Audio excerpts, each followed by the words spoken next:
Excuse me. Good morning. Please have a seat. Take your seat. Call on the member from Chediac-Beaubassin-Capellet for prayers. Prions le Seigneur. Let us pray. Au Seigneur, notre Père céleste, haut et puissant, roi des rois, Seigneur des seigneurs, le seul souverain des princes, qui contemplez de votre trône tous les habitants de la terre.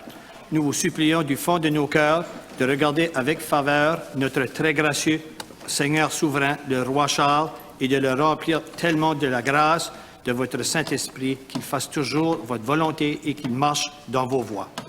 Donnez-lui l'abondance de vos dons célestes, donnez-lui la santé et le bonheur d'une longue vie.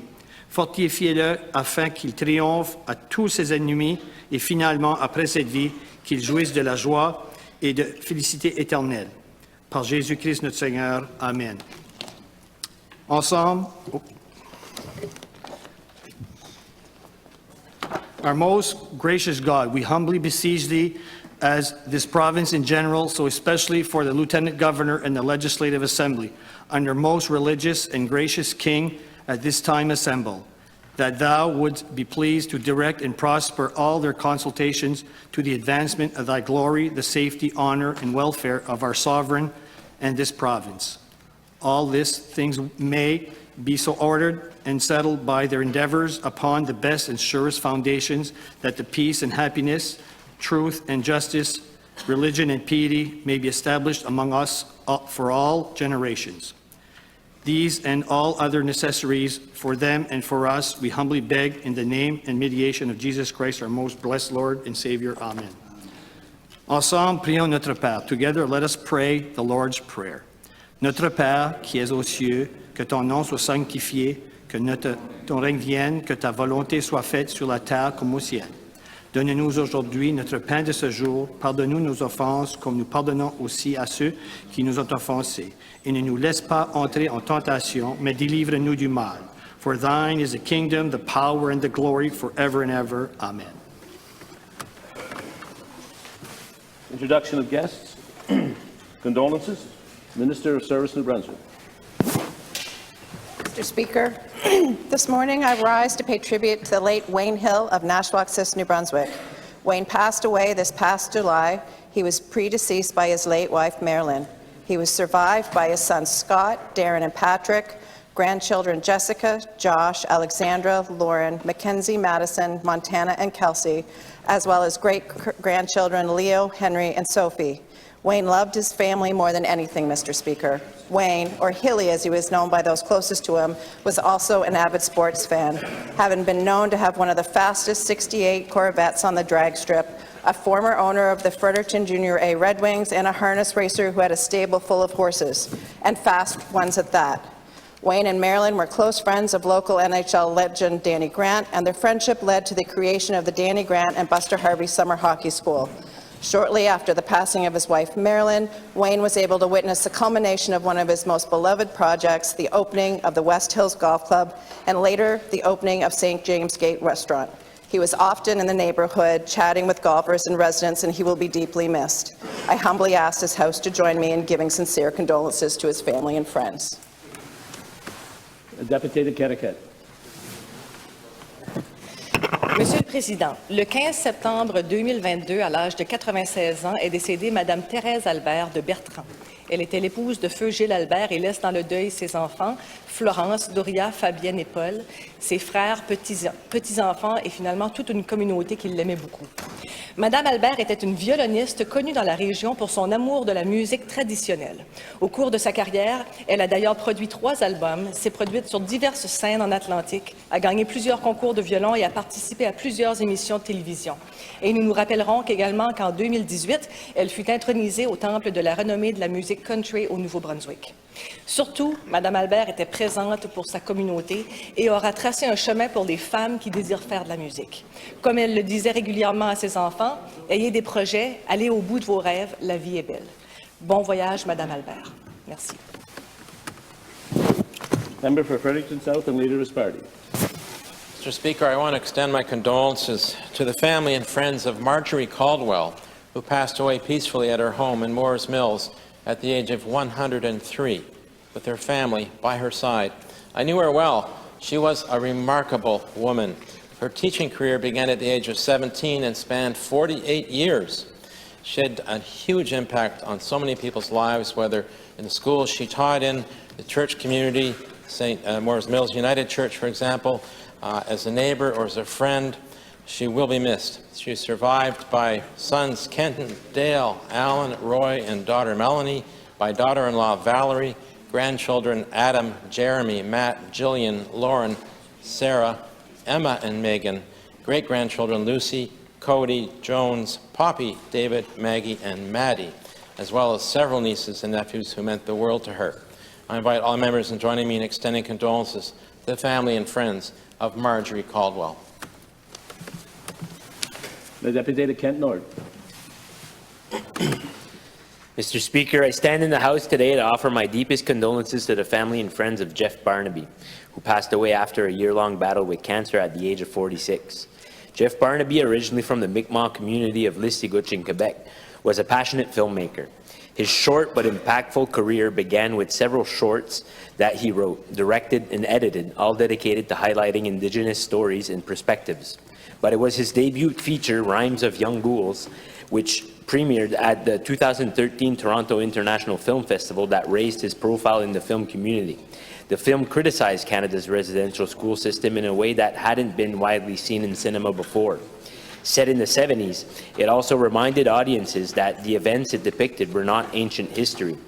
Jeff's second film, Blood Quantum, in which Indigenous people are immune to a zombie plague, won 6 of its 10 nominations at the Canadian Screen Awards in 2021, the most of any film at that award that year. Jeff's film changed Canada and played an outsized role in advancing the cultural and political imperative to reconcile with Indigenous peoples. I invite all members of the House to join me in expressing condolences to the family and friends of Jeff Barnaby. Messages of congratulations and recognition. The Minister of Agriculture, Aquaculture, and Fisheries. Mr. Speaker, the Simonson family of Centerville is celebrating a significant anniversary that I just couldn't let pass without sharing. 101 years ago, Harry Simonson started up a solo well drilling operation in Centerville, New Brunswick. Actually, it's in Charleston, but we're not going to quibble. Harry's only son, Jack, went into business with his dad, eventually taking it over. And in turn, Jack handed over the reins to his son, Jim, who incorporated the business in 1983.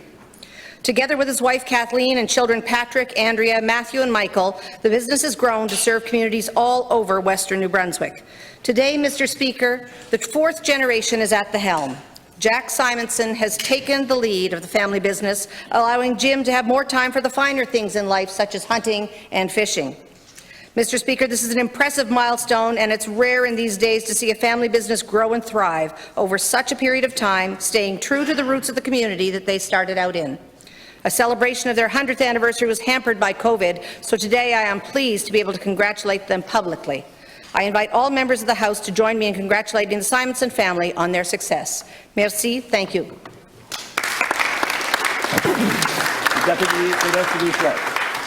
Merci, Monsieur le Président. C'est le 25 octobre 1972, 50 ans passés hier, que Balmoral devient officiellement une municipalité. Traversée par une rue principale de 16 km en ligne droite, Balmoral est reconnu comme étant le plus long village du Nouveau-Brunswick. 6 maires se sont succédés à la barre du village, soit Lauréat Drapeau, André Pelletier, Hébert Arsenault, Charles Bernard, Lucien Diotte et Guy Chiasson.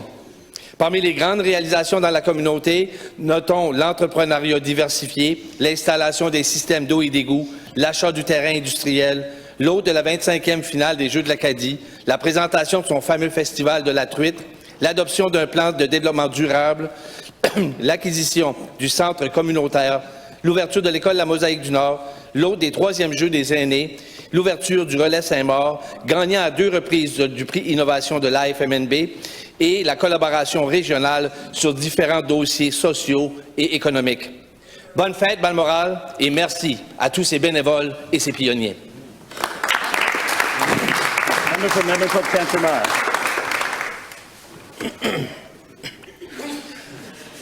Monsieur le Président, je me lève en chambre aujourd'hui pour souhaiter bonne chance à Chloé Leblanc, qui représentera le Canada au championnat du monde de ringuette du 30 octobre au 6 novembre. En faisant partie de l'équipe nationale junior de ringuette Canada, la jeune athlète originaire de Maroon-Cook représentera nos belles couleurs en Finlande. Notre pays est considéré comme une puissance en ringuette et je crois que nous sommes entre de bonnes mains. Monsieur le Président, j'invite mes collègues à me joindre et souhaiter bonne chance à Chloé et au groupe de 22 athlètes qui voyagent à Finlande cette semaine. The member for St. Croix. Mr. Speaker, Herbert McGee is 97 years old and lives in my riding in St. Andrews. He recently received one of France's highest honors. Mr. McGee has been named Knight of the French National Order of the Legion of Honor for his service during the liberation of France in World War II. Mr. McGee joined the Royal Canadian Air Force at the age of 18 and flew 40 missions over France and Germany. He said 12 of those missions were raids over France. He told me how the planes flew low on precision runs, targeting huge German guns which could be raised and lowered into the ground.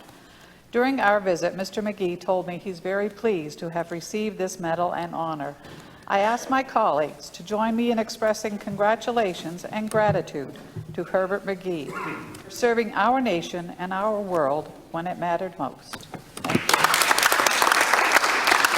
The member for Restigouche-Charlotte. Monsieur le Président, je suis fier aujourd'hui de prendre la parole en cette Assemblée pour reconnaître une entreprise de chez nous. Four Rivers Brewing Company est une entreprise familiale qui a pignon sur rue au centre-ville de Bathurst. Four Rivers Brewing Company, qui appartient conjointement à mon collègue, le député de Bathurst-West Beresford, ainsi que 3 membres de sa famille, notamment ses fils et son beau-frère, débutant ses activités en 2017. L'entreprise s'est vue octroyer le prix de l'entreprise de l'année lors du dernier gala de la Chambre de commerce Chaleur. Je demande donc à mes collègues des deux côtés de l'Assemblée à me joindre et féliciter Four Rivers Brewing Company pour leur plus récent succès. Merci, Monsieur le Président.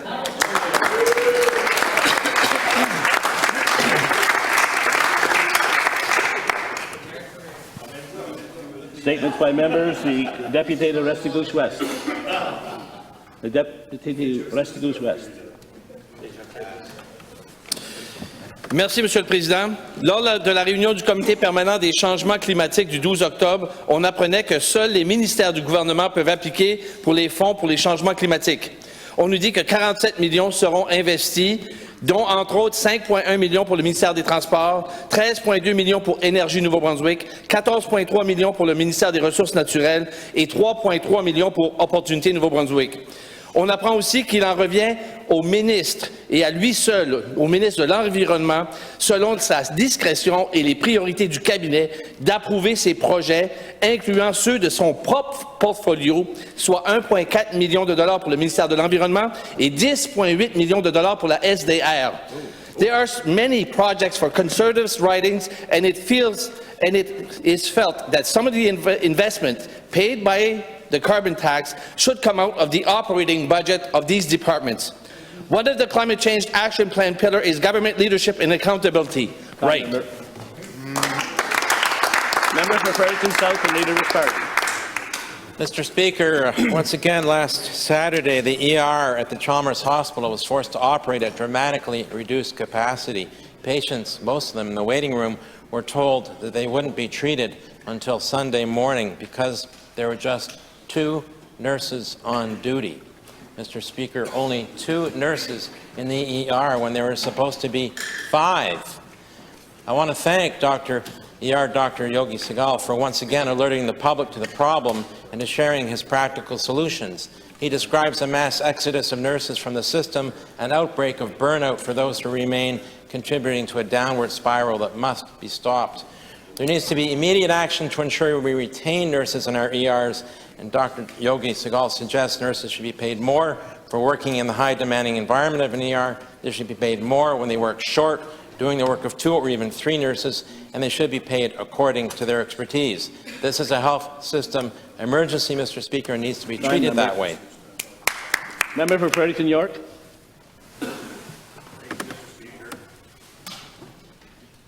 Mr. Speaker, yesterday our government delivered our throne speech for new legislative session, and boy, it was a good one.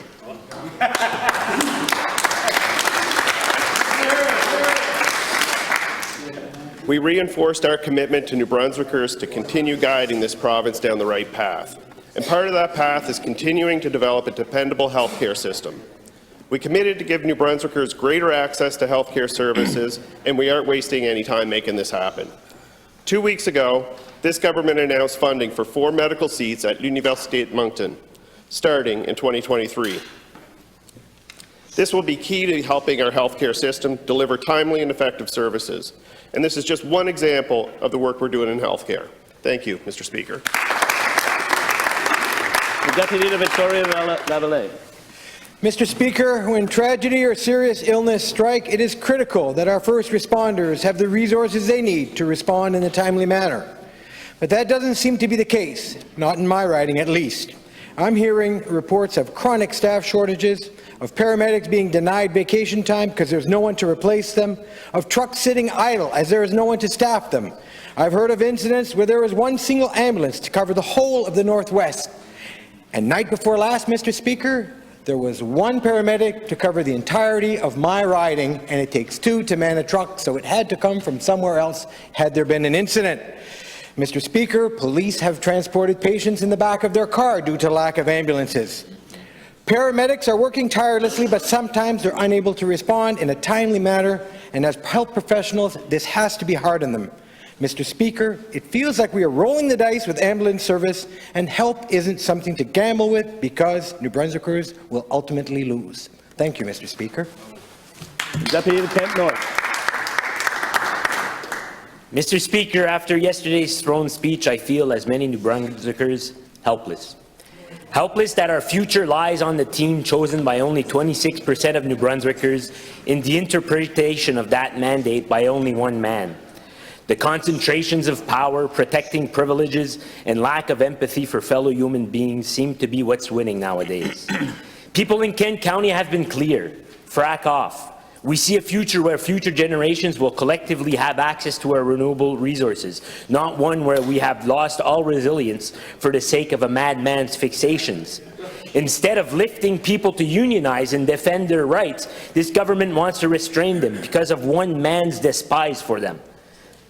At this point, our only glimpse of hope, Mr. Speaker, does not reside in this government or this dysfunctional legislative assembly.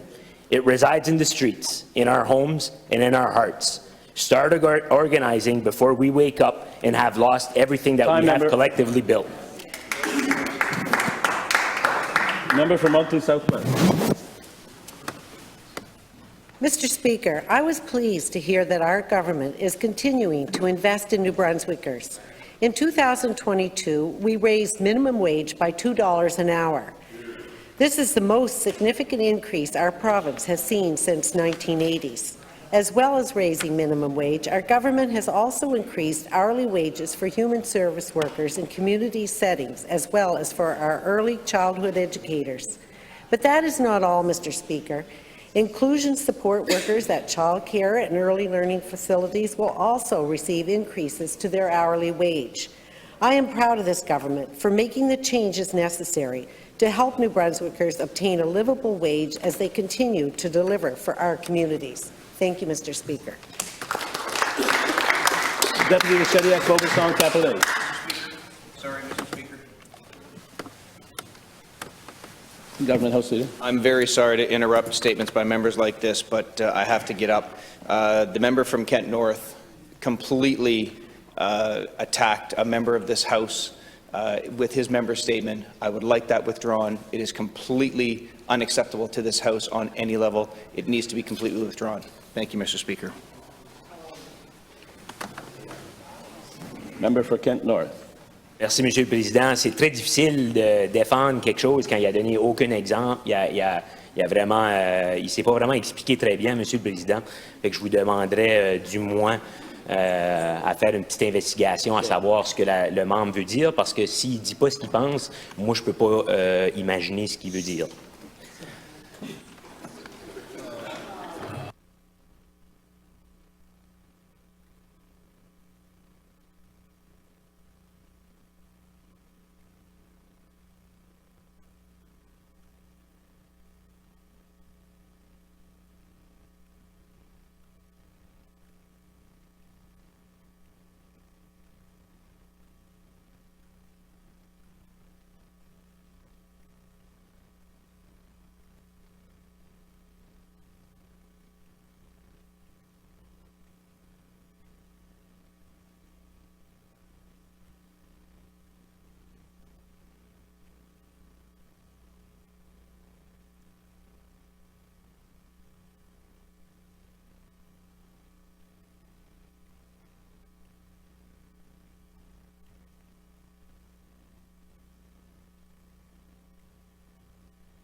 Members,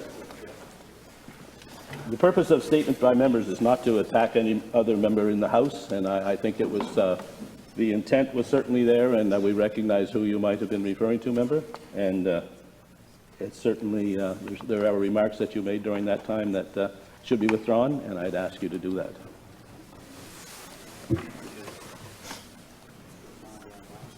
J'aurais juste la simple question, quel membre que j'ai attaqué? J'aimerais juste avoir une réponse à cette question-là. Member, I just asked you to withdraw the remark. I'm not. Respectfully, Mr. President, I'm not. We will.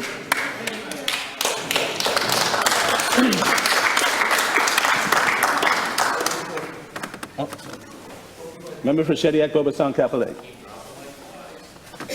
Monsieur le Président, la date limite du 28 octobre pour l'inscription des candidats municipaux approche rapidement. 62 collectivités ont été formées et fusionnées, soit 50 nouvelles municipalités et 12 districts ruraux. Dans l'intérêt de la démocratie, nous espérons que nous verrons des listes complètes de candidats, mais la réforme est tellement mal conçue que plusieurs hésitent à s'engager dans une situation où leurs communautés devront faire face à d'importantes augmentations d'impôts ou d'énormes réductions de services. The government has mandated local entities and regional service commissions to offer more services, but is starving them of financial resources to do so. Mr. Speaker, we need strong elected community leaders to stand up for our communities and fight back against the injustices that this government is imposing on them. That is why we encourage people to rise to the challenge and put their names forward for elected office. Thank you, Mr. Speaker. The member for Memramcook-Tantra-Bar. Mr. Speaker, healthcare is in crisis, and without a focus on preventative healthcare, it's hard to imagine how we'll get out of this mess. Of course, we need ERs and ORs and ambulances and acute care beds in urban and rural areas. And we need to invest in prevention and address all determinants of health. As the NB Health Council outlines in the population health model, the influence of health services is 10%, environmental factors is 10%, health behaviors is 10% or 40%, and social and economic determinants is 40% on population health. Our population health is largely about whether people have enough food to eat, about whether they can afford their medical supplies, whether they have somewhere safe to live, whether their stress levels are too high, and more. Mr. Speaker, healthcare professionals like doctors and nurses have been calling for governments to focus on prevention, to address poverty. Investing in prevention is the right thing to do and worth every penny. The question is, will government listen? The member for Moncton South. Thank you, Mr. Speaker. As well known, New Brunswick is a leader in nuclear energy in Canada. Yesterday, the throne speech highlighted this fact and committed to keeping us as a leader with development of small modular reactors. With 2 private sector development teams headquartered in New Brunswick, working in the SMR development, we are well placed to lead the national effort in scaling modular nuclear technology. Energy that will be clean and dependable in the future. Working with our partners in Ontario, Saskatchewan, and Alberta, through an interprovincial agreement, we will move SMRs forward.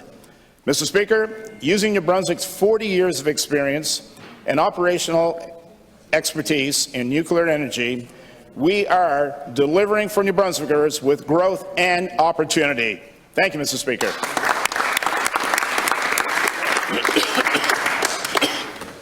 Excuse me. Oral questions. The Opposition House Leader. Mr. Speaker, before our question period begins, as you know, we're starting a new session. We had a fairly long throne speech yesterday with a lot of material in it, and I'd ask that unanimous consent be granted, that we extend question period by 15 minutes, today only, and so I would put that to an hour. Government House Leader. Thanks, Mr. Speaker, and I appreciate the member mentioning it was a throne speech yesterday. It was an awesome throne speech, and yes, we'll do 15 minutes extended for today. Thank you. Chef de l'Opposition officielle.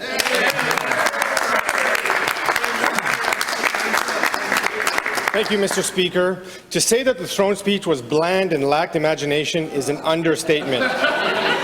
But what it also lacked was compassion. Compassion for New Brunswickers who have suffered these past few years under this government. The Premier pats himself on the back for having a record surplus that was built on the backs of hurting New Brunswickers and on economic factors that were out of his control.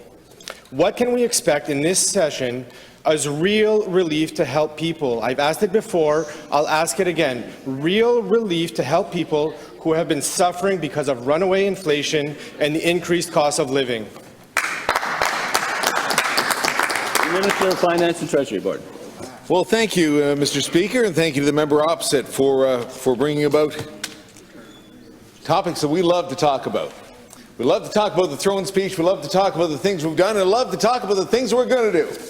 And what have we done, Mr. Speaker? What we have done is we've reduced taxes over and over again.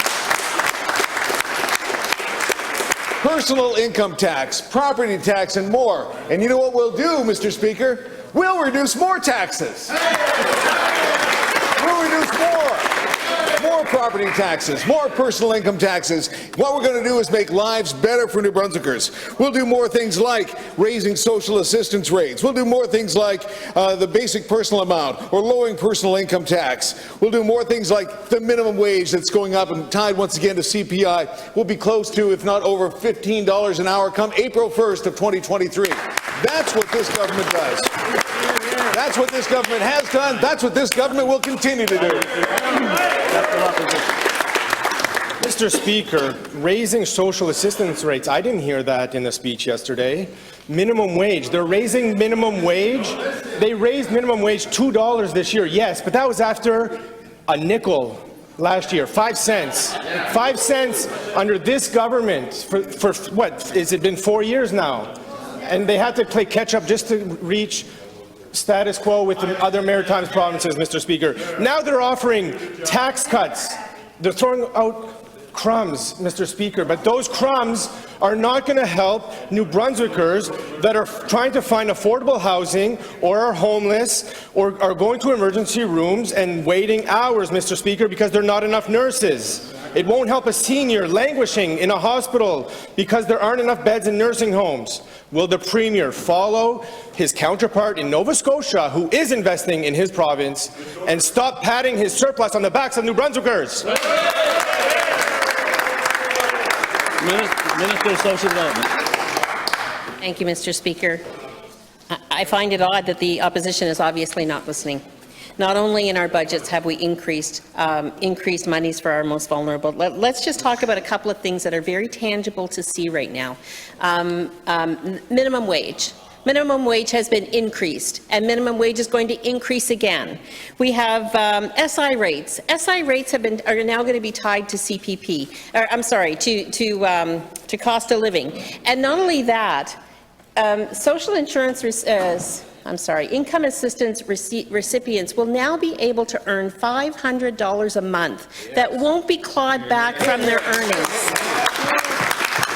Those who receive CPP along with SI are now going to be able to have $200 exempted from being taken away from them every single month. Mr. Speaker, we are listening, we are producing results for those in our province. Monsieur le Président, moi je parle du discours du trône qu'on a entendu hier. Il n'y avait rien de nouveau. Ils ont recyclé des annonces qu'ils ont faites pendant la dernière année. Je sais qu'ils ont négligé de nous donner un discours du trône l'an dernier parce qu'ils avaient peur de venir en chambre avec la grève qui était en cours. Mais ce sont tous des annonces recyclées, rien de nouveau. Un discours du trône qui manque de créativité, Monsieur le Président. Manque de créativité quand ça vient à la pression que subissent les travailleurs de la santé. Le discours ne reconnaît pas qu'ils sont sous-payés. On cherche un programme d'aide financière créatif qui permettra de verser à nos travailleurs de santé un salaire concurrentiel et de fournir des incitatifs qui nous aideront à conserver et à attirer de nouveaux travailleurs dont nous avons désespérément besoin. Il n'y a eu rien de nouveau, Monsieur le Président. Le discours du trône était silencieux à cet égard. Pourquoi pas de plan sur le recrutement et la rétention, Monsieur le Président? The Honourable the Premier. Mr. Speaker, when a plan's working, you stick to it, and I know that's a foreign concept.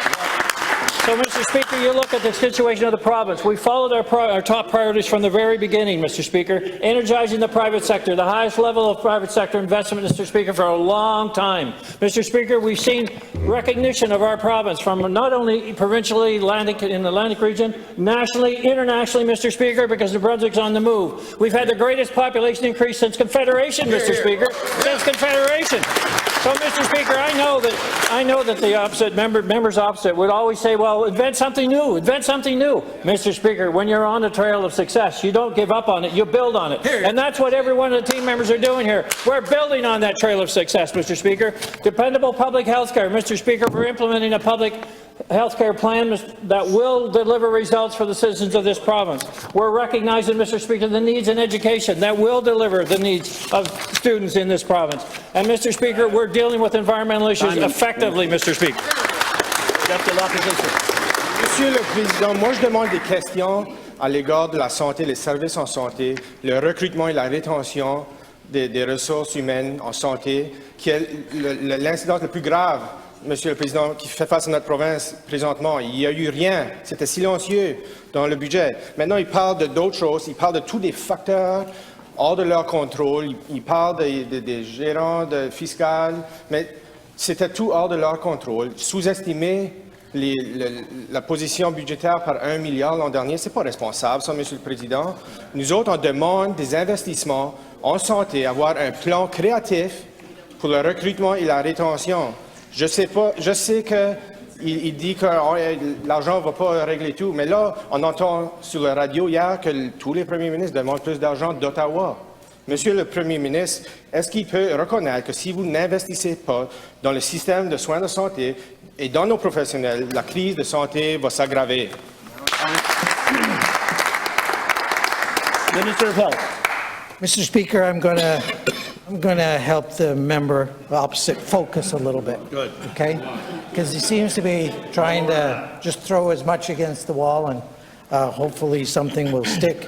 Mr. Speaker, let's talk specifically about health care and trying to relieve some of the pressures that have been felt right across the system. And Mr. Speaker, it's not unique to New Brunswick. So let's see some of the new and innovative things that we've done. And maybe the member across the way was working on his reply to the speech from the throne and missed the announcement on Monday down in St. John with my colleague from Portland Simons, where we've done something innovative, where we've opened up 100 seats, 100 new seats for RNs with Field University. That's real. That's a focused attack, Mr. Speaker, and that's going to get results. Those 100 seats will result in RNs that will be able to work here in New Brunswick and alleviate some of the stresses that we're seeing right now. Minister. Mr. Speaker, I'm going to move on. I have some questions to ask the Premier with respect to the letter of resignation that we saw from the former Minister of Education. He said that major decisions are being made on that side without consultation of Cabinet, Mr. Speaker. Centralization of power in the Premier's office. Can the Premier advise under what authority he made the personal decision to fire the Health Authority boards and the CEO of Horizon Health? The Honourable Premier. Mr. Speaker, as we know, during COVID, we had a situation where we had the health authorities work very closely together to get the best results for our province. And we saw that, Mr. Speaker. We have records there through the pandemic that are second to none, Mr. Speaker. And that was because our authorities, both Vitality and Horizon, work closely together, public health work closely together to make decisions that work. So, Mr. Speaker, the same thing applies now. Everyone agrees we have a situation in healthcare. We have a crisis many refer to in healthcare, not unique to New Brunswick, but is a situation across our country, Mr. Speaker. So the sense of urgency is now. And the sense of urgency requires, acute attention to issues that are affecting our health care. And I'm here to say that, there's a lot of great work being done throughout this province to recognize the capabilities of every location. An example of that might be what's recently been done in Bathurst and on ophthalmology and the changes there to expedite services. Mr. Speaker, we can do that sort of thing all over the province with a focused attention to results. Mr. Speaker, where did he get the authority to make those decisions? He's centralizing power. The former minister said that it's been ongoing now for the past 14 months, that it's become a dictatorship, what he called it or compared it to, Mr. Speaker. And he said that the same thing has happened with the decision to abolish French immersion by 2023, a decision that was not shared or approved by Cabinet. He said that the Premier was making decisions based on emotions and accused him of micromanaging. Could the Premier explain why he is acting without the authority of his Cabinet on major policy decisions? Honourable the Premier. Mr. Speaker, I think if you look at the requirements and working with the Minister of Health as we went through, what can we do to put a concentrated focus on health care and health care results? And Mr. Speaker, I don't think it's helpful to go through a series of what is obviously differences of opinion with my former colleague. I don't think that's going to generate any real productive behavior here in the House. I know it may be a fortuitous opportunity for the opposition to carry on this way, but Mr. Speaker, I don't intend to do that. I don't intend to get into a public altercation. I think it's an unfortunate situation that is where it landed. Mr. Speaker, we're going to focus on the results we're seeing in our province. We're going to focus on health care. We're going to focus on education. We're going to focus on energy security, Mr. Speaker. We're going to focus on what we see as success in our province, unprecedented success. And Mr. Speaker, I for one, and with my colleagues here, are very proud to be part of a government that actually has results to talk about, not just talk about something. Mr. Speaker, these are serious concerns, not just a difference of opinion. And he's talking about all his priorities that he's focused on, but how can we have confidence in his ability to make informed decisions if he's not consulting with his Cabinet? And that's the type of democracy that we have in this country, is to be a government by Cabinet, and he's not going to his Cabinet for major decisions. And he's shown contempt when data is being presented to him that he doesn't agree with. He tells a senior civil servant, data my ass, Mr. Speaker. What kind of message is he sending? And he should apologize for that, Mr. Speaker. Does the Premier recognize the dangers of disregarding data and expert advice when making decisions that could impact on the educational development of our province's children? Minister of Health. Mr. Speaker, once again, I'm going to help the member opposite focus. And I know I was there as the interim leader of the opposition once, and I do want to say thank you to Roger Melanson, who has resigned, no longer here, and he did a great job as interim leader of the opposition, very focused and very passionate about his items. But to the point that the member made there a moment ago about the authority for some of the actions that were taken are right in the RHA Act. The Regional Health Authorities Act is very precise and concise on how and when decisions have to be made, and they can be made by the minister. And again, these are some of the things that had to happen. And again, to talk about some of the precise actions that new or innovation. HealthLink was another announcement that may have been missed by some of the members across the way, and that's a good announcement. Health announcement is making sure that patients are connected with primary caregivers so they can get the... Time, Minister.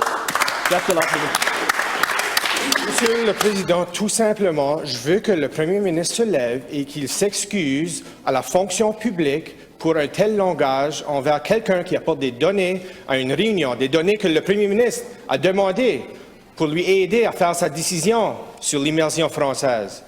Je veux qu'il se lève tout de suite, il s'excuse à la fonction publique, parce que c'est une autre histoire que la morale du personnel continue à diminuer par les agissements de ce gouvernement et ce Premier ministre. Lèvez-vous, Monsieur le Premier ministre. Merci.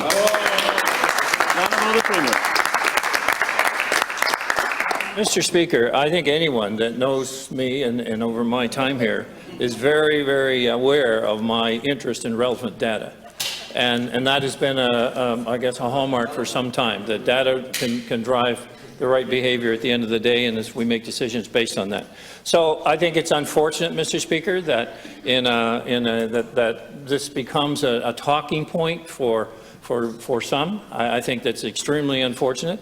I think it's relevant to look at the data, and I would encourage the member opposite to actually look at the data, Mr. Speaker, because that's what we've been talking about continually, is look at the results that are being achieved. We don't have to get sidetracked on any particular comment, but look at the data. And if the Leader of the Opposition would like to spend some time and analyze the report that was put together and the data that it reflects a system that needs correction, Mr. Speaker, I would welcome that, because that's what we all need to know. We need to know the facts. Thank you, Mr. Speaker. Monsieur le Président, les données et les experts, tout le monde au Canada qui ont fait des études sur le programme d'immersion en français nous dit que c'est le meilleur programme pour apprendre français langue seconde dans notre pays, et surtout au Nouveau-Brunswick, la seule province au Canada officiellement bilingue, Monsieur le Président. On sait que le Premier ministre est obsédé avec abolir le programme d'immersion en français. On sait que ces positions sont bien ancrées depuis longtemps. On sait en 1985 ces positions. Il nous dit qu'il a évolué. Mais là, il amène au cabinet quelqu'un avec ces mêmes opinions qui n'a pas évolué. Monsieur le Président, est-ce que le Premier ministre peut nous dire pourquoi il est si obsédé par abolir le programme d'immersion en français? Minister of Education and Early Childhood Development. Merci, Monsieur le Président, et merci aux membres de l'autre côté pour la question qu'ils demandent. Je trouve ça tellement curieux. Je dirais jamais que le programme d'immersion ne fonctionne pas bien pour un petit groupe des élèves. Mais pour la majorité des élèves, ça ne marche pas. Le but pour le programme d'immersion, c'est d'atteindre un niveau avancé ou avancer plus. On a un pourcentage des élèves qui ont atteint ces niveaux-là de 28%, ou à peu près 28%. Alors, j'aimerais savoir de l'autre côté, si ça c'était des mathématiques ou de la littératie et on a atteint un but de 28%, si vous étiez OK avec ça. L'immersion française, ce n'est pas la seule façon pour apprendre de parler français. Nous allons transitionner pour un autre programme. Monsieur le Président, il nous dit que ce n'est pas la seule façon d'apprendre le français, mais pourquoi enlever ce programme pour ceux qui ont du succès avec ce programme? On sait qu'on veut que plus d'étudiants aient accès à ce programme, mais on veut changer ça à que tout le monde ait le même programme. On va enseigner peut-être demi-heure par journée le français. Pour que ça soit un bon programme, ça prend plus de ressources. Les mêmes ressources vont être nécessaires. Mais ce gouvernement ne veut pas dépenser, on a entendu tantôt. Ils ont des surplus records, Monsieur le Président. Je demande si le ministre est prêt à mettre les ressources nécessaires pour faire que l'immersion en français soit un programme pour du succès pour tout le monde. Merci beaucoup, Monsieur le Président. J'apprécie beaucoup la question de l'autre côté. Je ne peux pas changer la géographie de Nouveau-Brunswick. C'est impossible. Les enseignants travaillent fort pour donner un bon enseignant, pour préparer des élèves d'une bonne façon. Mais il y a certaines réalités où on ne peut pas sortir de l'école et pratiquer la langue française. Ce n'est pas comme Moncton. Chez moi, là, à Woodstock, il n'y a pas beaucoup de personnes qui parlent français. Donc, c'est tellement difficile. Alors, ce que nous voudrons est de créer un programme qui va, parce qu'on est la seule province au Canada qui est une province officiellement bilingue, nous voulons d'avoir les élèves qui peuvent parler français avec nos copains de l'autre côté, disons de l'autre langue, et je ne peux pas voir comment c'est quelque chose de terrible. Prime Minister. Step to l'opposition. Mr. Speaker, I'll just finish by saying this. This government should press pause. They've just reinstated this in 2017. We did when we were in government. It's been 6 years. They said they would follow the 10-year education plan. Then they said they're not. So just press pause, let the 10 years play out, and then evaluate progress. Mr. Speaker, I'm going to move on. I want to ask this government if they're prepared to set the election. We have our member, the member opposite, talked about Roger Melanson, who has retired from politics after a 12-year career. We're going to be presenting legislation to fix this loophole that we can set elections down the road by elections. We know that the Miramichi were without representation for almost a year. The intent of the legislation is to have the date fixed within 6 months of the vacancy. I don't care who manipulated the legislation in the past. Let's respect the intention. Let's respect the intention of the law and set a by-election in 6 months. Time, Minister. The Honourable the Premier. Mr. Speaker, you know, I understand what the Leader of the Opposition is stating, and I understand what the Leader has stated in terms of you know, doing this as quickly as possible, and I've said, yes, I would have an interest in that. However, Mr. Speaker, we need to get stability in the system. I mean, we've had Mr. Melanson, you know, resign last week, but Mr. Speaker, we've had a few others a few weeks before. I mean, when's this going to stop? So I think we better get stability in the system, Mr. Speaker, and then we would look at having these by-elections in a reasonable time, and I agree that it doesn't need to be a 6-month wait just because that's what the legislation says. But let's get some stability, and let's see who resigns next, and then we go from there. Thank you, Mr. Speaker. The member for Madawaska-Lac-Edmundston. Merci, Monsieur le Président. Mr. Speaker, let's continue on the early French immersion program that, as we learn, has yielded significant results with provincial assessments indicating that over 90% of students who completed the program are achieving at least an intermediate level of French. In other words, a conversational level of French. In light of this proven success, would the Minister please tell us what data on the success of the program that he doesn't find credible enough to scrap the program? Minister of Education, Early Childhood Development. Thank you, Mr. Speaker, and thank you to the member from the other side for the question. I don't believe I'm scrapping anything. I don't think I've said anywhere that I'm abolishing anything. We're transitioning to a new framework. We're working with prototypes. We're continuing to do consultations so we get it right. Yes, sir. Our goal is to create a student population that has a conversational level of French, and it's médias. The goal for French immersion is an intermediate. It's advanced and advanced plus at a minimum. And we only have about 28% of our students that achieve that level. So we want to create an opportunity for all our students to achieve intermediate, and then we'll have specialized opportunities. You know, if they want to, at the high school level, they want a more enriching experience in French, then we're going to provide that. Thank you, Minister. The member for Madawaska-Lac-Edmundston.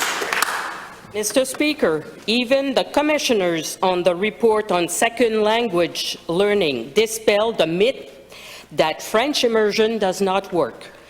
Like many others, they caution against moving too quickly with changes.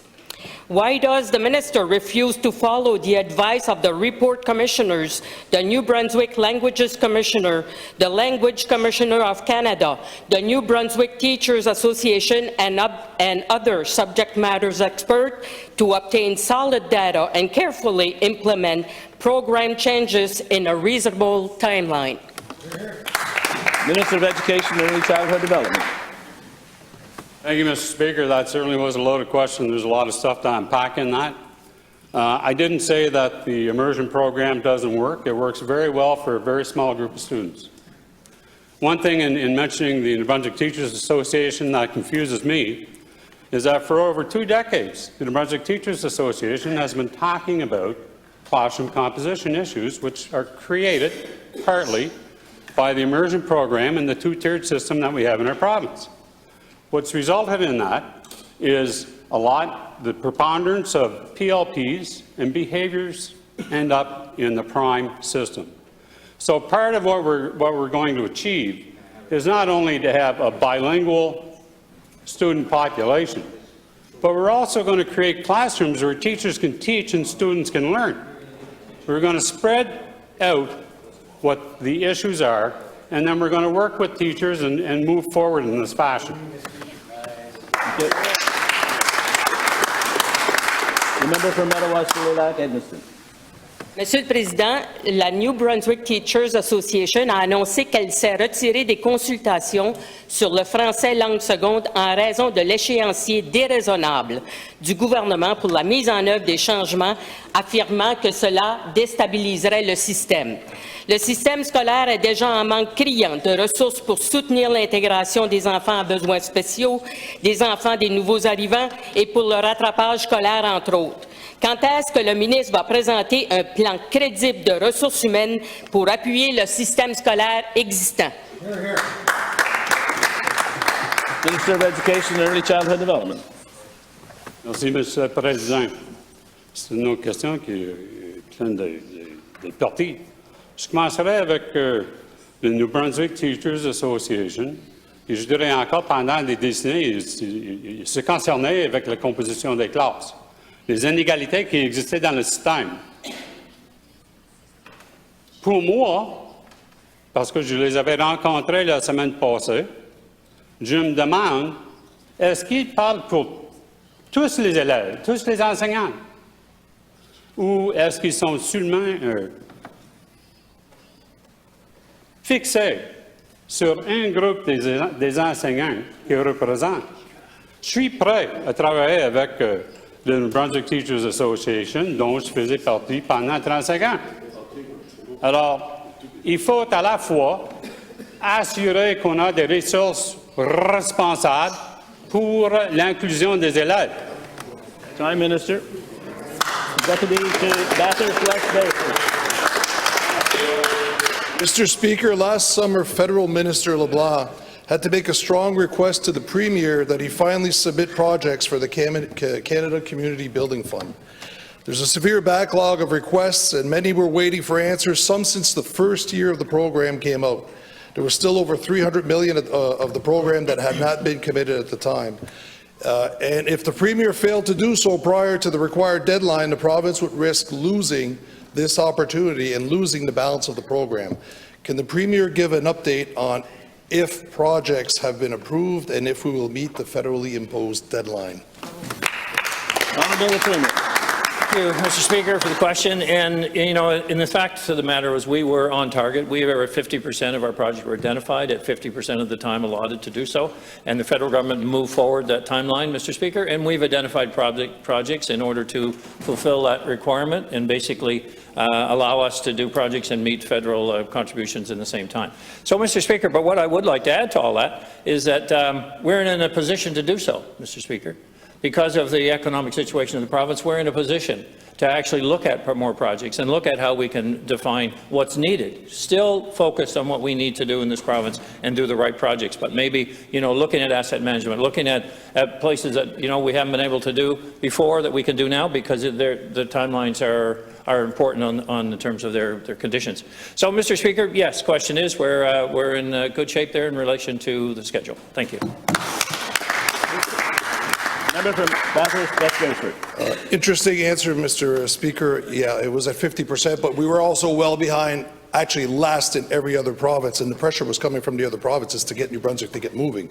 In the first year of the program, RDC confirmed that over $800 million in projects had been submitted. That was 164 projects submitted by municipalities, volunteer and community groups who put their time and effort into trying to improve their corner of the province through this program. Furthermore, the department confirmed that well over 90% of those projects qualified and fell in the scope of the program. I would imagine that those numbers have only grown exponentially since the first year of the program. If that is the case, why would the Premier ask for the scope of the program last summer to be widened so he could find more projects to allocate the remaining funds? The demand was obviously already there. Why would he do that?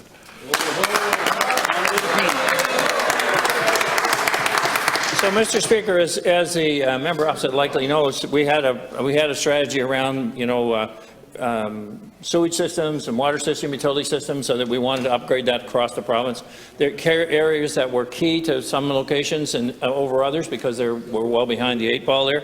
So, Mr. Speaker, we were focusing on trying to raise the bar. No different, Mr. Speaker, than what's happening with municipal reform. The idea of municipal reform is equal representation across the different regions, and, Mr. Speaker, allowing to raise the bar in every region throughout our province, whether it's connected to a municipality or whether it's not. Mr. Speaker, the idea is that we have better representation, we have better amenities, and we can do a better job servicing every person in every corner of our province. And that's the goal. So, Mr. Speaker, then you talk about why wouldn't you widen it? Well, you know what, Mr. Speaker? We don't spend money before we have it.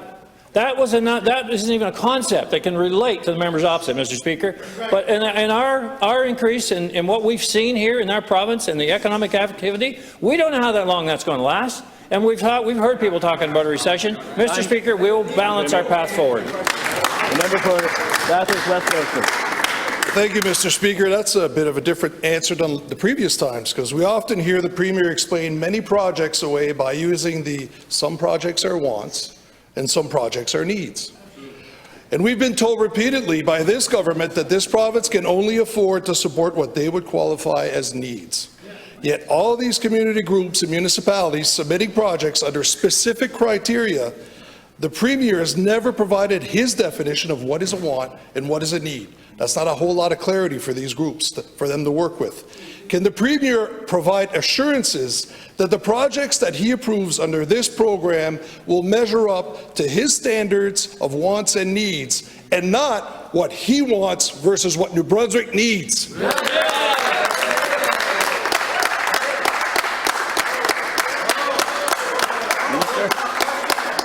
Thank you, Mr. Speaker. I think you're all aware of the position I held a couple of weeks ago, and one of the things that we struggle with here in New Brunswick is we have aging infrastructure. We have 5,500 bridges, Mr. Speaker, and many of those bridges are getting past their useful life. Those are needs, Mr. Speaker. Our transportation network is a need. So we, as a government, have to balance our infrastructure, our bridges, our roads against community projects. And that's what we do as a team, Mr. Speaker. We look at what's needed on the public side of things, we look at what's needed in individual communities, and we look like what we need to deliver to all of New Brunswick so that we can have the commerce that we need here in New Brunswick to support our infrastructure going forward. Thank you, Mr. Speaker. Deputy Legislature, Capellet. Mr. Speaker, we are seeing local governments and regional service commissions refusing to pass their budgets because the minister has put them in an unattainable position of having to significantly raise taxes or drastically cut services. 1/3 of municipalities are facing potential deficits. My question to the minister: how much additional funding has the province set aside to help these municipalities? Minister of Local Governance Reform. I think the extra 15 million is not being spent well. So, Mr. Speaker, the member of Shediac Capelli knows that there's not one municipality in New Brunswick that will be in deficit. They're not allowed. Under legislation, you cannot have a deficit. So again, to his question, we are working on local governance reform. People have been advocating for 25 years, Mr. Speaker. We are working with the RSCs. We are working with municipalities. Transition teams are making tough decisions. Yes, it's budget time. It's normal. It's a this and that. That's normal. But we are going to move forward. We have a special election on the 28th of November. If people want to put their names for candidates, it's on October 28th at 2 p.m., so make sure they're there and have a say on their community. Because representing this community is a great honor, as many of people, the MLAs here have done. So, Mr. Speaker, we are going to work in partnership with the municipalities and our team. I can assure you that. Thank you. Member for Shediac-Beaubasson-Capellet. Merci, Monsieur le Président. La misère à comprendre la réponse du ministre. On a parlé de coupures et d'imposition de plus de taxes. Monsieur le Président, l'ancien commissaire de la réforme de la gouvernance locale a déclaré que le gouvernement actuel a fait tort de forcer les collectivités locales à assumer les coûts de la prestation de services supplémentaires sans leur donner les recettes fiscales nécessaires. Ma question au ministre encore, quand pouvons-nous attendre une révision complète et une restructuration du système fiscal afin de garantir le financement adéquat aux gouvernements locaux? Monsieur le Président, puis la seule personne du Nouveau-Brunswick qui sème la peur, c'est le député de Shediac-Beaubassin-Capelé. Lorsque je rencontre les associations, les gens sont positifs. Les seules personnes qui parlent de coupure, c'est l'autre bord de la Chambre, Monsieur le Président. On a vu la période des questions un matin, comment c'est minimaliste. Il n'y a aucune idée qui vient de la galerie ou d'en bas. Donc, Monsieur le Président, on va travailler avec les gens de Nouveau-Brunswick et les municipalités pour faire sûr que dans le pilier finance, on l'a dit qu'on allait accélérer. Donc, Monsieur le Président, j'ai hâte, lorsque le ministre des Finances avait amené son budget, comme équipe ici, sur le bord ici de la Chambre, on travaille ensemble. Et les seules personnes qui parlent de spéculation, d'hypothèses ou de semer la peur, c'est l'autre bord, Monsieur le Président.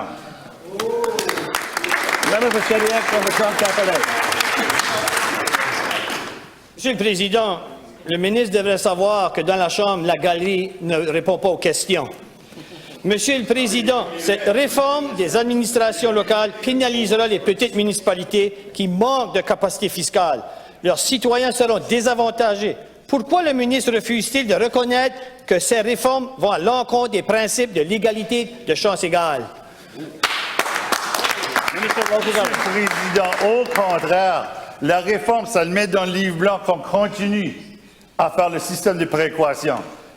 Le membre des députés de Shediac-Capelé-Beaubassin, c'est bien, il était à l'Association francophone des municipalités de Nouveau-Brunswick.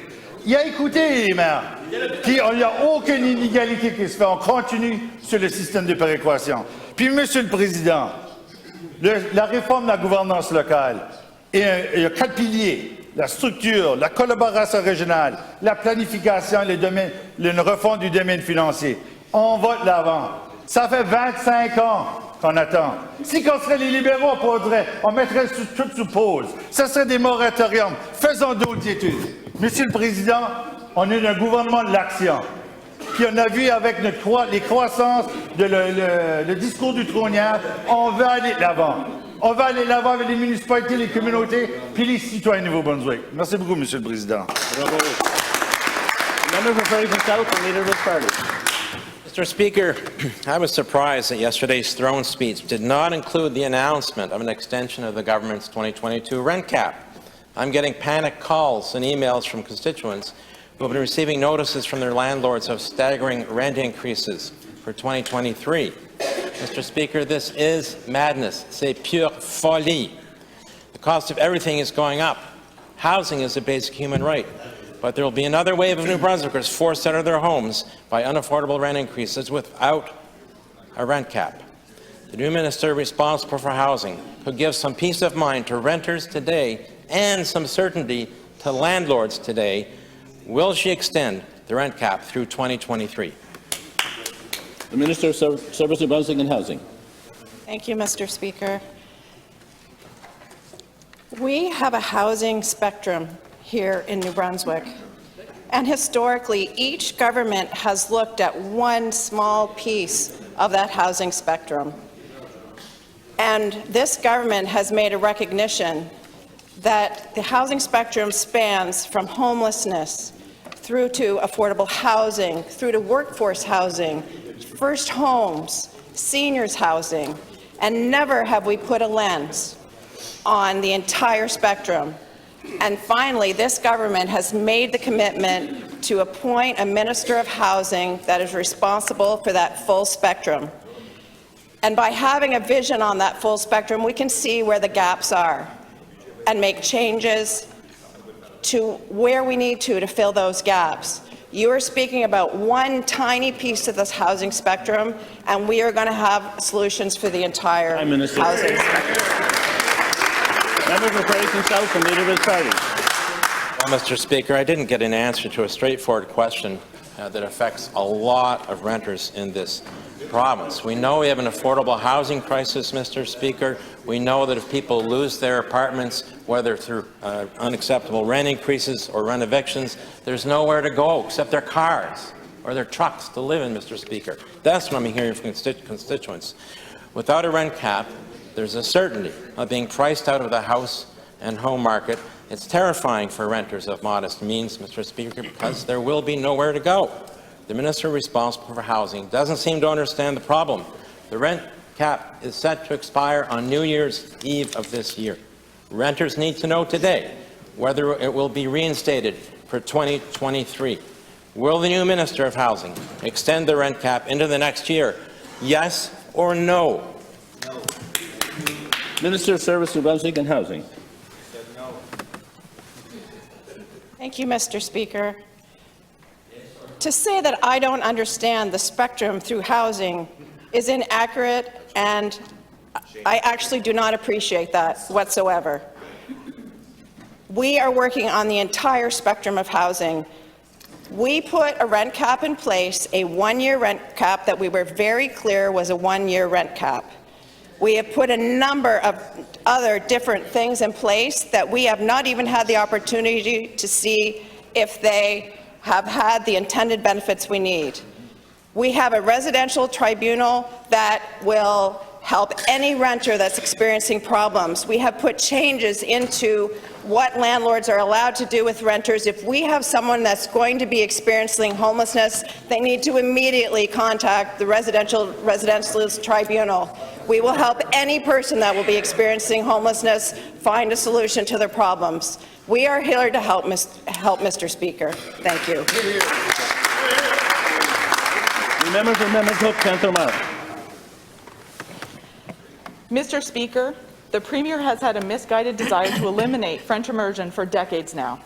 Instead of respecting both official languages and a program that supports bilingualism, the Premier is hastily getting rid of the proven French immersion program, which ensures over 90% of students achieve at least an intermediate level of French.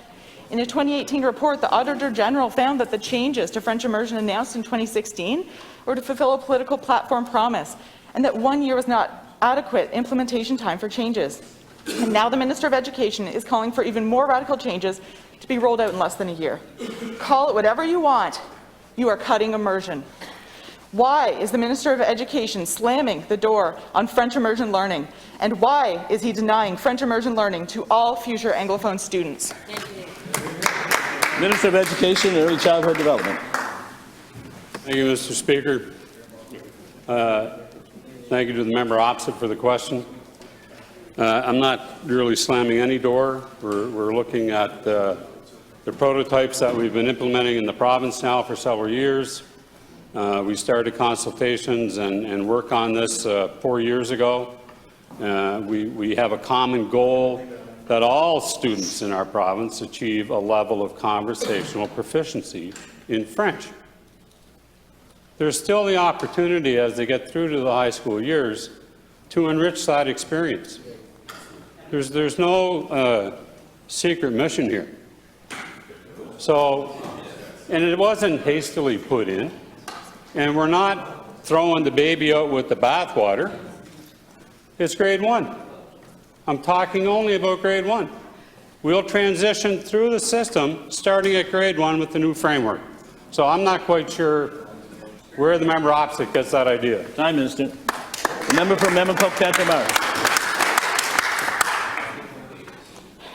Mr. Speaker, with French immersion, the earlier you learn, the better. The more frequent, the better. So if there's an issue with not enough French learning, how is cutting the amount of French learning happening going to help? Mr. Speaker, so my daughter, since she's already started French immersion, she will get to learn French, but my son won't have access to French immersion. How is that fair, Mr. Speaker? So instead of improving access and investing resources into learning French as a second language without diluting French immersion, this government is on a path to hastily cut the French immersion program and erode bilingualism in the province, and this is wrong. And this is from a Premier who refuses to respond to the review of the Official Languages Act. 2 years ago, the former leader of the People's Alliance said he had been in talks with the government for over a year on eliminating French immersion and was thrilled that it would soon be replaced. 6 months ago, he joined the PC caucus.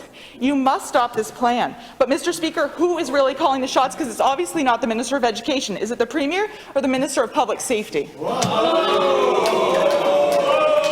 Minister of Education and Early Childhood Development. Thank you, Mr. Speaker. Thank you to the member opposite for the question. I'm not sure if she is referring to my former portfolio or what. we will be providing an opportunity for all our students to achieve a conversational level of proficiency in French at a very minimum. We're not taking anything away, we're actually improving access to the language. And at the same time, we're going to address the inequities in the Anglophone system in the classroom composition, because French immersion creates streaming at its absolute best. You have a small group of students, and then you have a large group of students, and the preponderance of the PLPs, the behaviors, all the other issues, the students that have to drop out of French immersion and then don't know what to do in grade 3, we're going to address that at the same time. Thank you, Mr. Speaker. Members, the time for question period is over. However, I would like to refer to a comment made by the Leader of the Official Opposition when he referred to data my blank, and I would suggest that that might be considered unparliamentary language, and so I would just caution members in the future to be aware of what they're saying and how they're saying it. So I would thank you, and we won't ask any further at this point in time. Very popular though on T-shirts and hats. Members, I have a very pleasant task to perform at this present time, and it's the annual, not my speech, but it's the annual introduction of pages. So I think we're all intent on finding out who we have. I first want to recognize Rosalind Keys. Rosalind, right here. She is our head page until the new year, and Rosalind is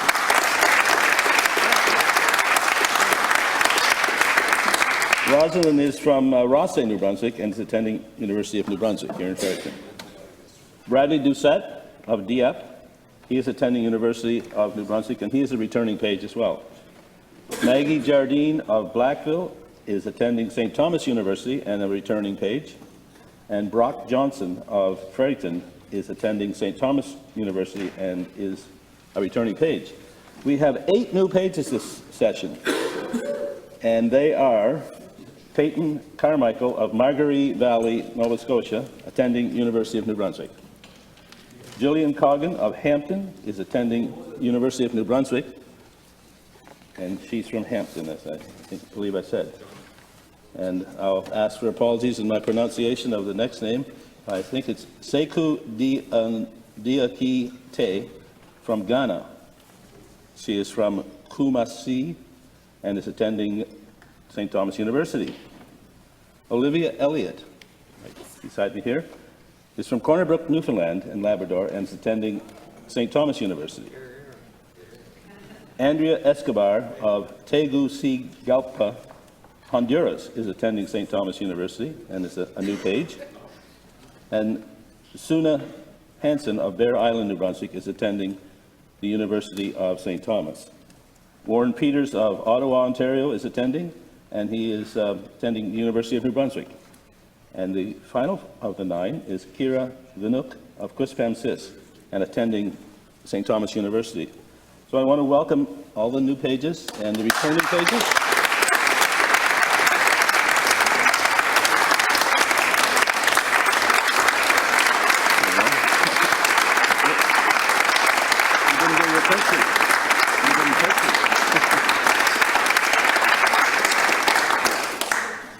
Je veux souligner le rôle indispensable que jouent ces personnes pendant les séances.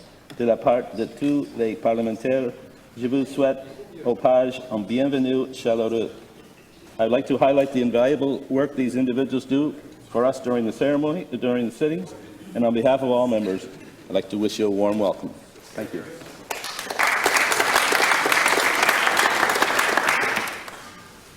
Tabling of documents. Statement by ministers. The Honourable the Premier. Thank you, Mr. Speaker. October is Disability Employment Awareness Month.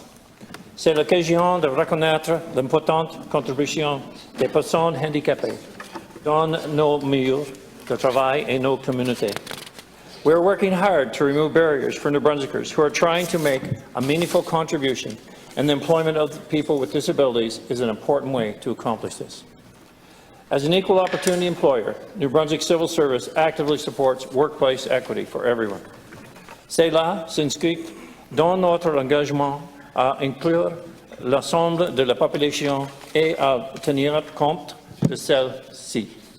I challenge employers across the province to find ways to make their businesses more inclusive, not just in the month of October, but throughout the year. Together, let's eliminate the barriers that prevent New Brunswickers with disabilities from participating fully in work and society. Merci, Monsieur le Président. Chef de l'opposition officielle. Thank you, Mr. Speaker. And I too want to take this opportunity to recognize the significant contributions people with disabilities make in our workplaces and communities as well. I also want to recognize the different agencies that work in this field that help people with disabilities get ahead and find employment. I also want to recognize the work of the Accessibility Committee, the select committee that was created over the last year. There was consultations that took place. We heard from stakeholders. They brought forward recommendations. I look forward to getting that report, the interim report, tabled very soon. And one thing that I'll be looking for from this government is to move forward with an Accessibility Act. We've seen one federally, we've seen other provinces adopt one, and I think New Brunswick would be well to follow suit to make sure that people living with disabilities are not suffering any prejudices. So thank you very much, Mr. Speaker. Member for Fredericton South and Leader of his party. Thank you, Mr. Speaker. Oui, c'est le mois de la sensibilisation à l'emploi des personnes handicapées, mais les personnes handicapées attendent pour action gouvernementale. Mr. Speaker, the Select Committee on Accessibility has heard remarkable presentations from remarkable organizations representing those with various disabilities. And, Mr. Speaker, one of the important things about a Select Committee's recommendations is that they actually be adopted and acted upon and implemented. And, Mr. Speaker, we've seen too many cases where Select Committee reports with the recommendations have sat on the shelf afterwards. What an insult to those people from the public, from those organizations that come with good intentions. We've done a lot of work to present their recommendations and present their realities to the Select Committee. So let's see action from this government, Mr. Speaker, and they can start on dealing with poverty among handicapped people. Minister of Health. Merci beaucoup, Monsieur le Président. Je prends la parole aujourd'hui car j'ai de nouvelles régions de santé concernant l'avancée de nos travailleurs destinés à créer un système de santé mieux connecté. In September, we announced that emergency medical technicians would be reintroduced by Ambulance New Brunswick and that Medivie Health Ed would begin an English language training program this fall. And last week, the College Communautaire au Nouveau-Brunswick announced that their EMT program will begin in January. EMTs will provide additional resources to support non-urgent patient transfers. That means a transfer unit may be staffed by one EMT and one paramedic, allowing for more paramedics to be assigned to units responding to emergency calls. We are confident that over time, having Ambulance NB reintroduce EMTs into their ranks will help keep more ambulance staffed in New Brunswick communities and increase paramedic coverage throughout the province. EMTs will assist their paramedic colleagues and provide a valuable service to patients and their families in New Brunswick communities. Monsieur le Président, cette initiative s'inscrit dans le plan provincial de la santé. EMT training is one more way we're moving forward with that plan to ensure New Brunswickers have access to the service they need. Merci beaucoup, Monsieur le Président. Leader of the Official Opposition. Mr. Speaker, I want to thank the Minister for bringing this forward. This was a recommendation out of their health plan. It's a solution, part of a global solution to alleviate pressures on our ERs. As you know, there are significant offload delays, and if this can help with that, then it's welcome news. So we'll look for details of the program, Mr. Speaker. And I can't help but say with both the Moncton Hospital, the Georges Dumont Hospital in my riding, I drive by, I see, just this weekend, 5, 6 ambulances parked waiting. So I truly hope that this will help alleviate that situation. I receive information from people that have gone to the George Dumont that are seeing people on hospital floors, waiting on the floor, sleeping, waiting on the floor. It's unacceptable, Mr. Speaker. We need to move more rapidly towards these multidisciplinary models to truly alleviate pressures on the healthcare system and the emergency rooms, where we take those non-urgent matters out of ERs where they don't belong and get people timely access to care. So I will be looking for these details, and I thank the Minister for bringing this forward. Thank you. Member Cook Tanjamara. Thank you, Mr. Speaker. And as I rise to respond to this minister's statement, I want to start by thanking all of the paramedics who work day in, day out to respond to emergencies. Je veux remercier les travailleurs et les travailleuses paramédicaux pour leur travail acharné. And I want to thank the new students who are going to be signing up to become EMTs and be part of the system. What's really important is whether patients are getting timely care and whether the working conditions are good enough to support and retain workers, because there is a high risk of burnout and of other things, and we're seeing that. We need to retain paramedics and respect the work that they do. We know that the results are showing that there's understaffing, it's difficult working conditions, and long response times in places such as Port Elgin, in my riding. Though Medavie gets millions for meeting KPIs, key performance indicators, despite all of this, Mr. Speaker. And so there needs to be a revision of the current situation, and it should go back into public hands. Thank you, Mr. Speaker. The Minister of Local Government and Local Governance Reform. Monsieur le Président, comme ce qu'on le sait, le novembre le 28 prochain, on va assister à une élection spéciale historique dans notre province. Approximately a third of all New Brunswickers will, for the first time in 60 years, be participating in the democratic process and vote for representatives. Un tiers de nos concitoyens auront enfin accès à un système de représentation démocratique. Un système qui leur dotera de la capacité de prendre des décisions au niveau local au lieu d'être à la merci de pouvoirs centralisés qui connaît moins bien les besoins spécifiques de chaque communauté. At last, a long overdue local governance reform is coming. The current system, dating back to the 1960s, was no longer in tune with today's reality and was preventing one-third of the population from having a voice. Notre réforme permet aussi une meilleure gestion des actifs, des infrastructures, de meilleurs services, une meilleure collaboration au niveau local, ce qui nous permettrait de favoriser le développement de communautés dynamiques et viables. I invite my fellow citizens to take part in this historical moment for our province and to get out and vote or run for office on November 28th. The nomination paper is available on Election New Brunswick website. The nomination is closed this Friday at 2 p.m. Thank you. The future of our regions are in good hands. Merci beaucoup, Monsieur le Président. Member for Shediac-Beaubassin-Capellet. Merci, Monsieur le Président, et aussi j'invoque le rapport ou la déclaration ministérielle du ministre à l'égard de ce vendredi. C'est la date d'échéance pour les mises en candidature. J'implore aux gens de vouloir mettre leur nom et de solliciter des mandats dans cette nouvelle structure de gouvernance locale. Malheureux encore qu'il y a encore beaucoup de positions. There's still a lot of vacant position, Mr. Speaker, to fill.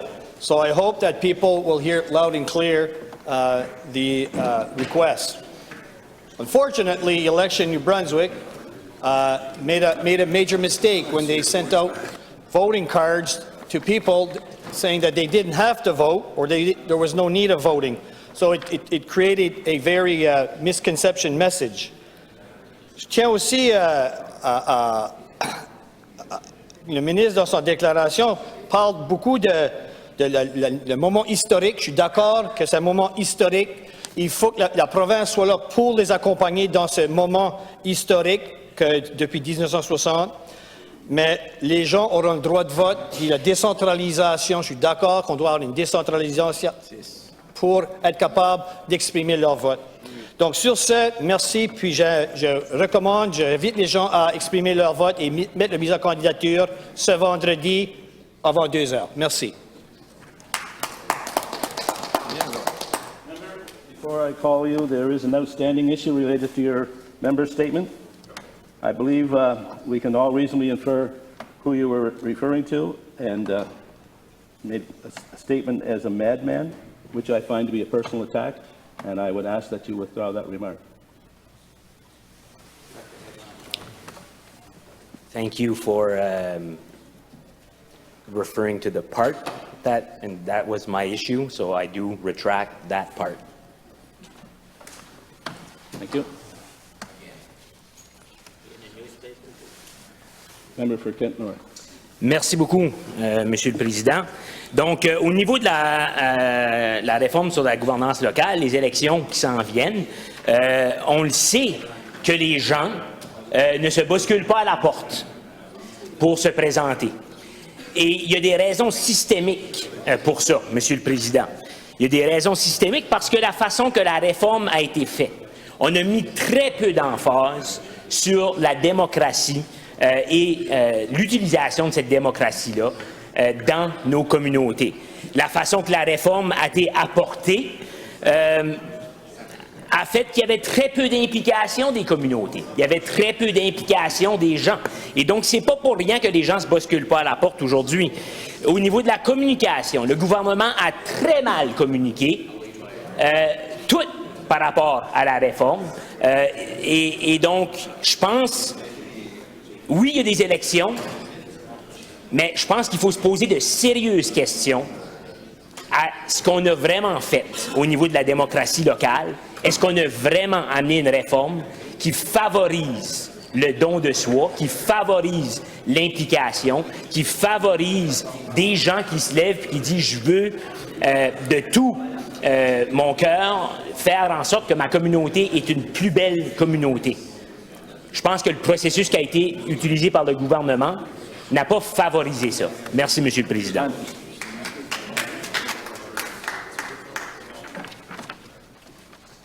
Presentation of petitions. Answers to petitions and written questions. Presentation of committee reports. Introduction of bills. The Minister of Finance and Treasury report. Monsieur le Président, Mr. Speaker, I move that a bill entitled An Act to Amend the Real Property Tax Act be now read for the first time.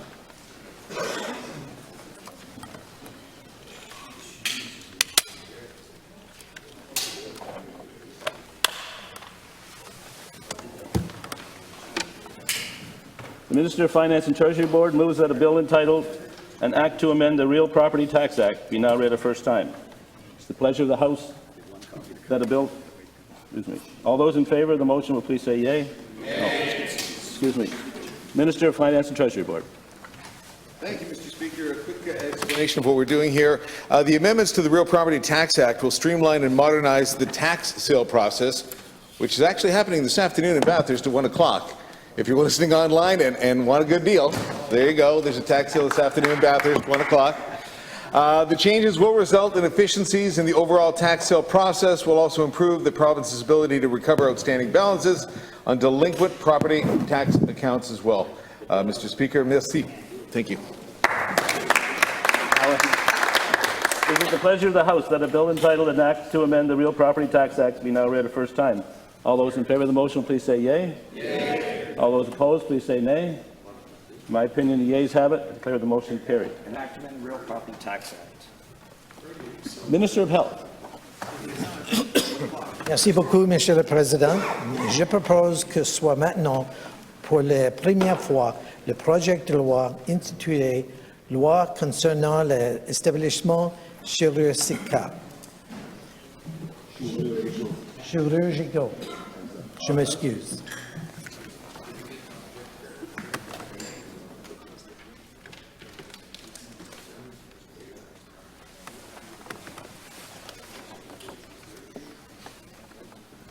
The Minister of Health moves that a bill entitled An Act Respecting Surgical Facilities be now read a first time.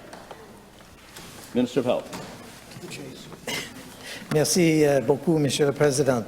Maintenant, bien, The amendments being proposed to the Regional Health Authorities Act and the Medical Services Payment Act will enable the health system in New Brunswick to provide for the delivery of surgical services outside of a hospital. New Brunswick's population is aging, with nearly 20% more seniors than the rest of Canada. This gap is expected to grow. Based on current projections, nearly one-third of New Brunswick's population will be over the age of 65 by the late 2030s. La demande intervention chirurgicale comme les interventions de surgerie et la cataracte et les replacements de haut de genoux continuera augmenter.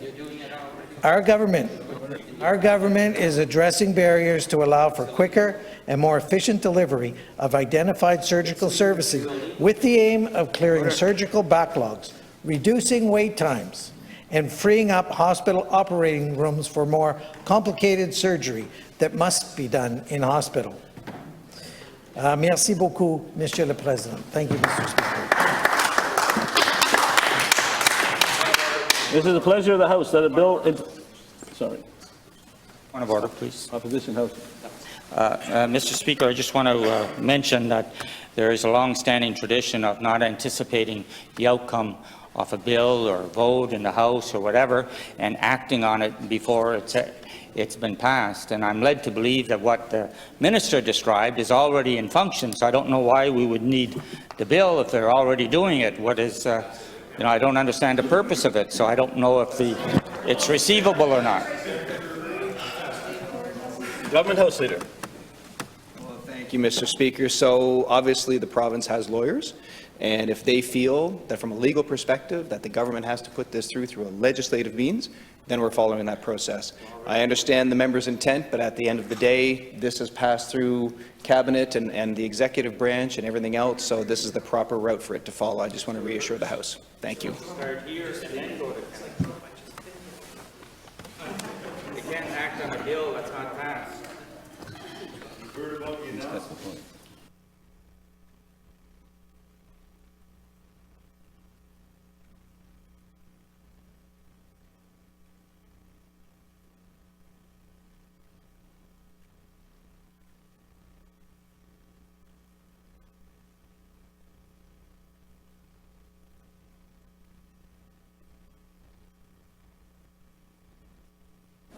Thank you, members.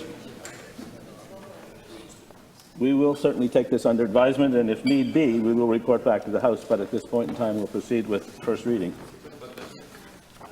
Is it the pleasure of the House that a bill entitled, An Act Respecting Surgical Facilities, be now read a first time? All those in favour, please say yea. Yea. All those opposed, please say nay. Nay. In my opinion, the ayes have it. I declare the motion carries. An Act Respecting Surgical Facilities. Okay.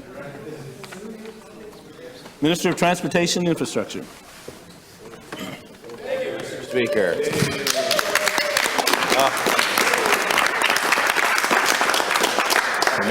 You're making me blush. That's all right. New name. I rise to move that the bill entitled An Act to Amend the Public Works Act now be read a first time. Thank you.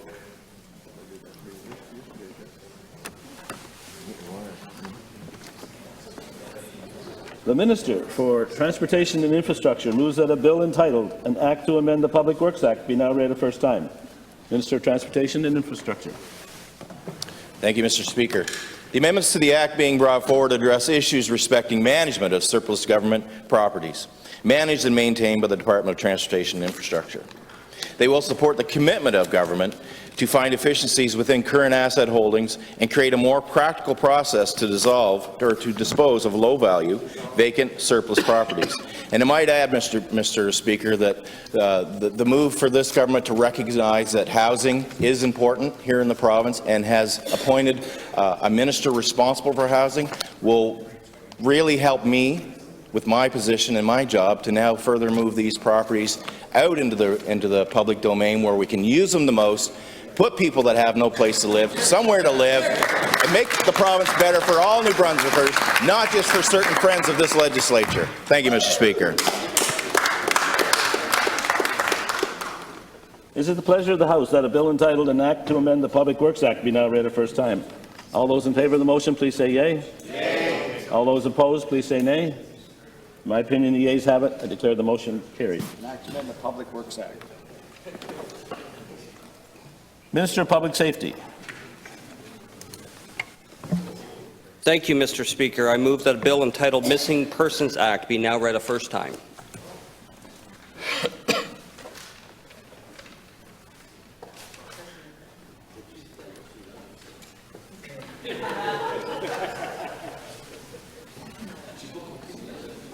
The Minister of Public Safety moves that a bill entitled Missing Persons Act be now read a first time. Minister of Public Safety. Thank you, Mr. Speaker. I'm pleased to introduce a bill that will assist law enforcement, police agencies in locating a missing person where no criminal investigation is underway. This government recognizes the importance of having legislation in place that will allow law enforcement agencies to conduct a missing person investigation to the best of their ability. Mr. Speaker, I'm very pleased to present this bill, and it will go a long way in helping solve some of those issues around missing persons. Thank you, Mr. Speaker. Is it the pleasure of the House that a bill entitled Missing Persons Act be now read a first time? All those in favour of the motion will please say yea. Yea. All those opposed, please say nay. In my opinion, the yeas have it. I declare the motion carried. Missing Persons Act. Minister of Justice.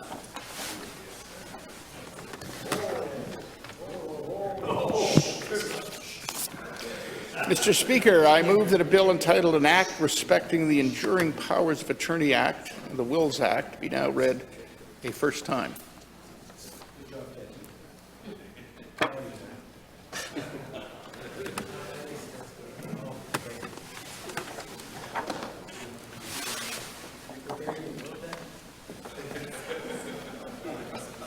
The Minister of Justice moves that a bill entitled An Act Respecting the Enduring Powers of Attorney Act and the Wills Act be now read a first time.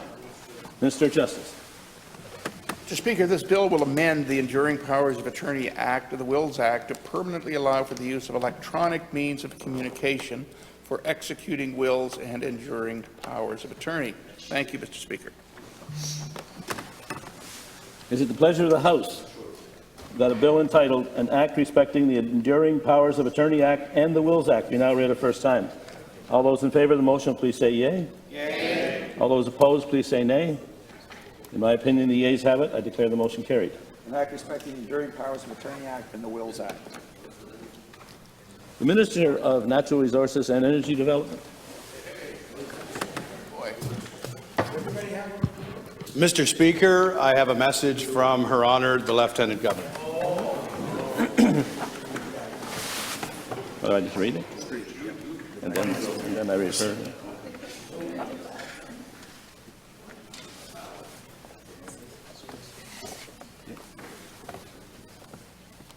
Dated October 26, 2022, Her Honour, the Lieutenant Governor transmits a bill entitled Private Woodlot Sustainability Act, and having been informed of the subject matter of the bill, recommends the same to the House. Minister of Natural Resources and Energy Development. Please be seated. Mr. Speaker, I move that a bill entitled the Private Woodlot Sustainability Act now be read a first time.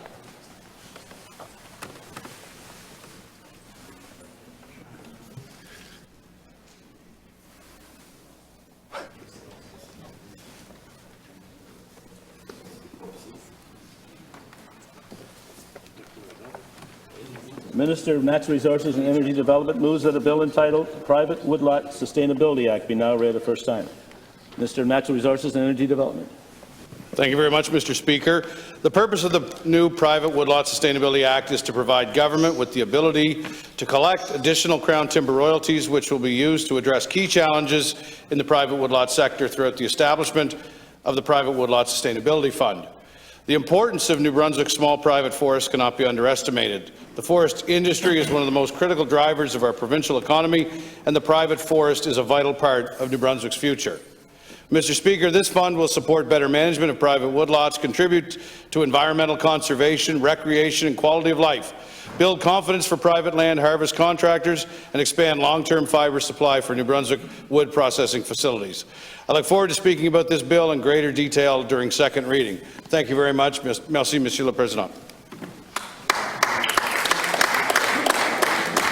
Is it the pleasure of the House that a bill entitled Private Woodlot Sustainability Act be now read the first time?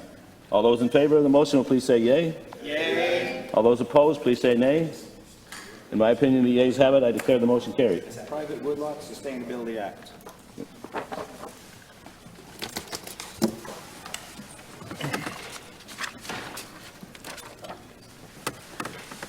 Notices of motion. Notice of opposition members' business. Opposition? Okay, that's right. Government motions for the ordering of the business of the House. Government House Leader. Merci beaucoup, Monsieur le Président. Suivant les ordres du jour, aujourd'hui, tous les projets de loi introduits aujourd'hui vont passer pour la deuxième lecture pour mardi, le 1er novembre. Merci beaucoup. Opposition House Leader. Could we revert back for notices of motion? Introduction of bills. Introduction of bills. The opposition House Leader. Or excuse me, the official opposition. Thank you, Mr. Speaker. I move that a bill entitled An Act to Amend the Election Act be now read a first time.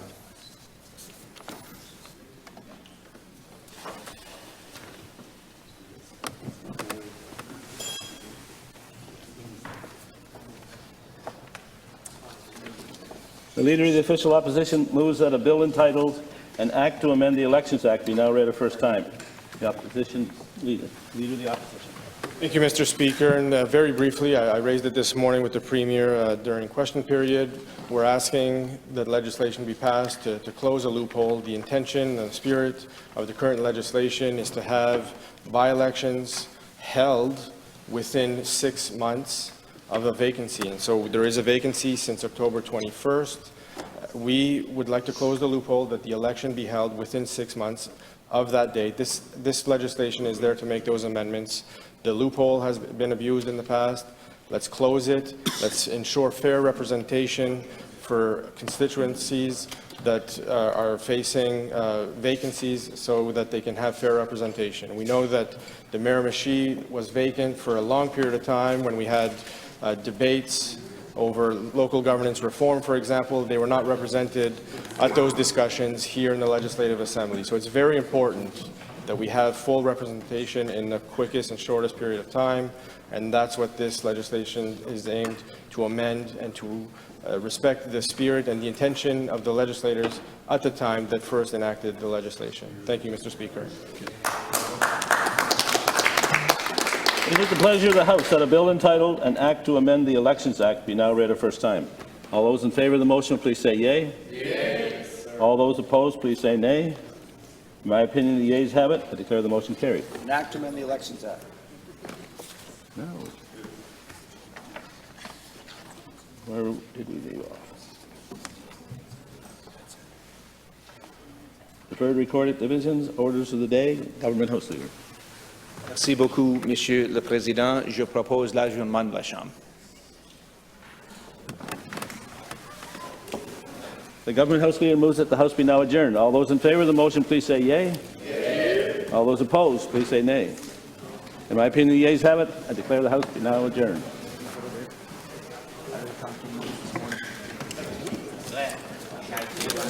Yes.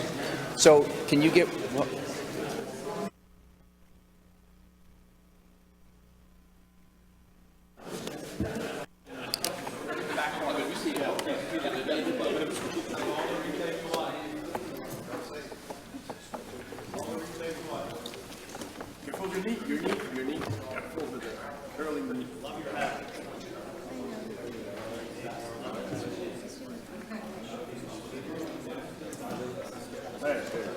Just want to get an idea.